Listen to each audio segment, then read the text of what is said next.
Hey guys, this is Recently Rhonda, and this is summer of junior year. So this is right after I was a sophomore and I was going into my junior year of high school. And this year, towards like the middle of my sophomore year, started this weird snowball effect into who I am right now and like the million stories that are going to come after this.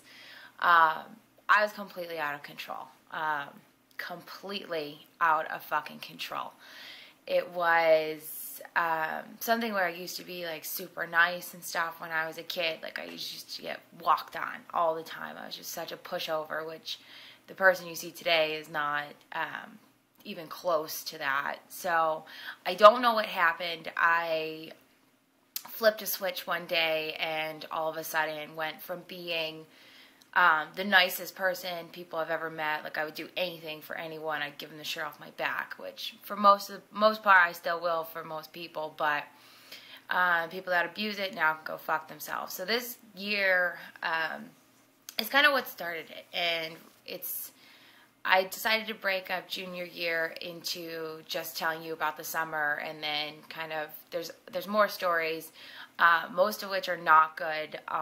Not gonna look like a good person by the end of this probably, but I get my shit together eventually.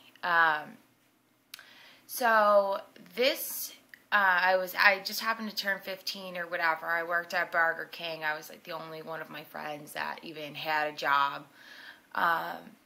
So I did whatever I wanted. I made my own money. I've always made my own money. I worked since I was 9, but in this particular instance, like I made my own money, so I did whatever the fuck I wanted. And I had, the typical 15-year-old girl mentality where I know everything. I will do what I want. Nobody will tell me no. And this did not limit,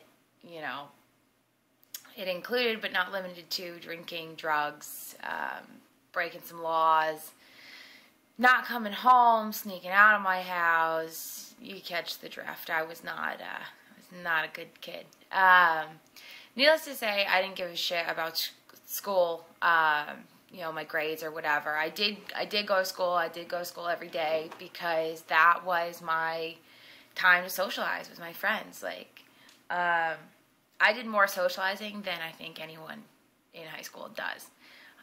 It wasn't limited between the 2 minutes and 16 seconds in between each bell at the locker. I would just carry it on through, like, school. So if we're sitting in class and I wanted to have a conversation with you, I'd have a conversation with you.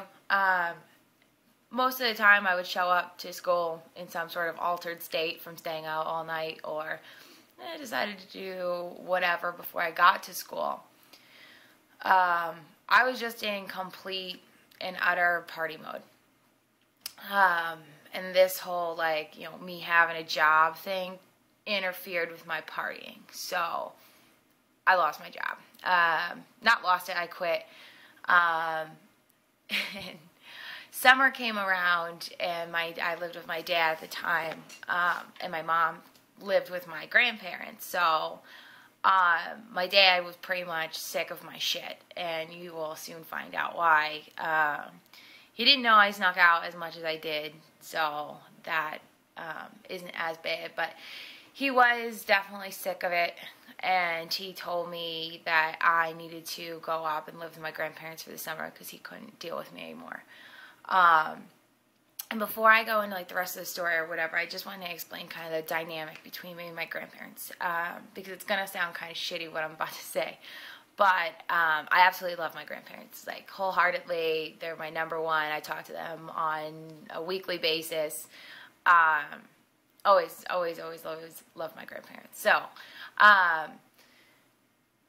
my mom and dad decided to get knocked up when they were kids. And I'm talking kids, like my dad was 15. My dad literally turned 16 2 days after my birthday. Young, baby mode. And my mom was 17 at the time, so she was a bit of a cradle robber, just a little bit.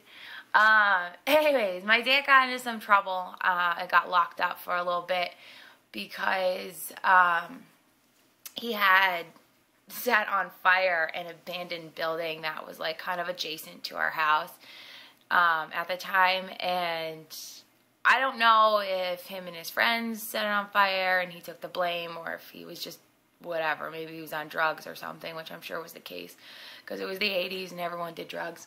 But anyway, so he was locked up for a little bit, and my mother lived with my grandparents, my papa and my gram.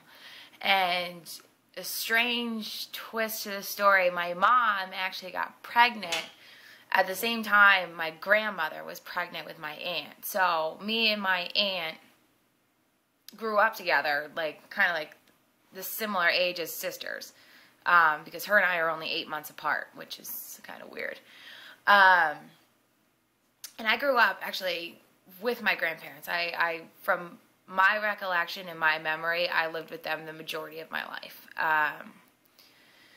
But I could have that slightly skewed just because I was a kid, and let's face it, kids just remember what they want to. So from what I remember, I lived with them for the majority of my life. My entire family actually knows that I am not one to listen. Like, I've never really been the type of person that listens very well or is very obedient or whatever. I don't know what it is. It's just a rebellious thing that I just can't stop. So everyone knew that the only person I would listen to without giving a hard time to or whatever is my papa. And I love my gram, don't get me wrong. It's not like I don't listen to her, but she lets me get away with murder, and it was awesome. It still is awesome. So it's hard to take orders from somebody who, you can just kind of keep doing the same thing, She's just going to yell at you. You're probably going to get smacked on the ass, but you can still do it. So it was one of those things. There was a long period of time where my entire family lived under one roof, and it was super fun and super weird, and that's why I really enjoy having a big family, because there was always something to do. And basically who lived there, it was myself, my papa, my grandma, Mina, which is my great-grandmother, and that is my mom. Actually, when she was a kid, couldn't say grandma, so she always called her Mina, and everyone calls her Mina. I also lived there with Maggie, who's my aunt that is the 7 to 8 months older than I am. My other aunt lived there with her husband. She had 2 kids. My other cousin lived there at the time. And I can't honestly remember if my mom lived there or not, because I don't know. I have no idea. And she was kind of in and out of the story in my life and whatever, and just like my dad was. So it's a weird story, but I don't remember her being there a lot of the time. Well, they ended up moving out of the house that, everyone seemed to live at, and they wanted to get out of the city and enjoy some country air and stuff like that.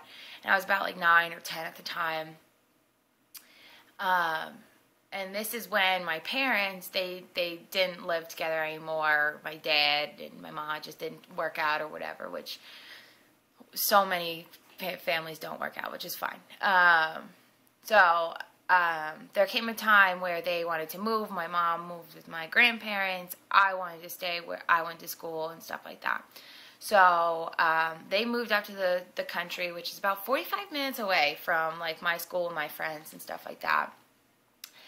And I just didn't want to go live with them, so I stayed with my dad so I could continue going to school. And then on to the next part of the story.